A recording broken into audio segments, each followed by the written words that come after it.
আসসালামু আলাইকুম।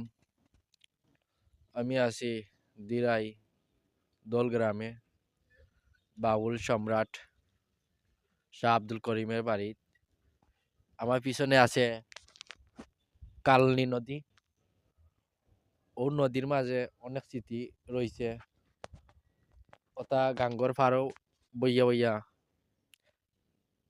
বাউল সম্রাট আব্দুল করিমে গান লেখছেন। অনেক স্মৃতি আছে। একটা নদী লইয়া গানও লেখছেন। কালনী নদীর পাড়ে উত্তর পাড়ে তাকে আমি কুরের ঘরে নদী লইয়া তাই একটা গানও আছে। তাই এটা স্মৃতি। আর বাউল সম্রাটের যে আব্দুল করিমর বাউল গান জন্মবার্ষিকী উপলক্ষে ১১০তম উপলক্ষে বাউল গান আয়োজন করা হয়েছে ২৭ তারিখ ২৮ তারিখ। ২৭ তারিখ গেছে কি গান গেছে কি আজকে ২৮ তারিখ শনিবার, কিন্তু সকালে মেঘ হইছে। তো গান চলবে, গান চালিয়া যাইবা। আমরা অল্প কোনো তারা ব্যবস্থা করব, বিকল্প ব্যবস্থা করব। আমরা তো গান আমরা চালাইয়া যাইব তারা। বাউল সম্রাট শাহ আব্দুল করিম মের মাজার ও জায়গাত। শাহ আব্দুল করিম ১৯১৬ সালে ১৫ ফেব্রুয়ারি জন্মগ্রহণ করেন। ২০০৯ সালে ১২ সেপ্টেম্বর মৃত্যুবরণ করেন এবং ওনার স্ত্রী সরলা খাতুনকে নিয়ে এই জায়গাত সাহিত্য আছেন। ও জায়গা আপনারা দেখতে পারা, আপনারা দোয়া করবা দুইজনের লাগি। আমার পিছনে যে বিল্ডিং সম্রাট শাহ আব্দুল করিমর গড়, আর আমার আতর ডাইন সাইড ওই লেগা মাজার শরীফ, আর ওই লেগা তাইনর পুরান গড়। আমরা পুরান গড়ের সামনে যাই, আমরা ওখানে উঠানো আছে আমি। ওই লেগা তাইনর পুরান গড় যে শাহ সম্রাট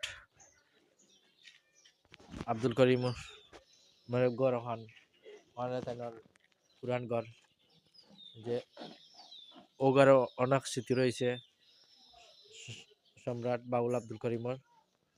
আমরা আছি তাইনর বাড়িত। ২ দিন গান চলবো, ২৭ তারিখ ২৮ তারিখ।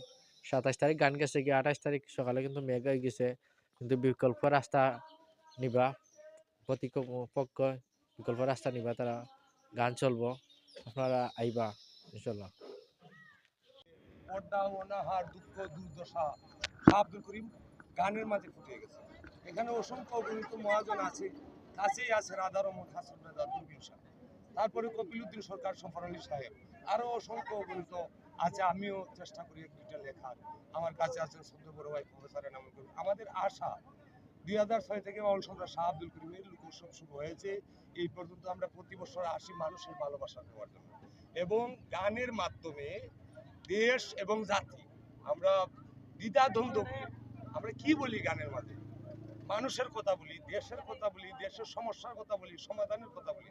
বাউল সম্রাট শাহ আব্দুল করিম যদিও উনি পানির মধ্যে থেকেছেন, কিন্তু ওনার মূল মেসেজটা ছিল মানুষকে।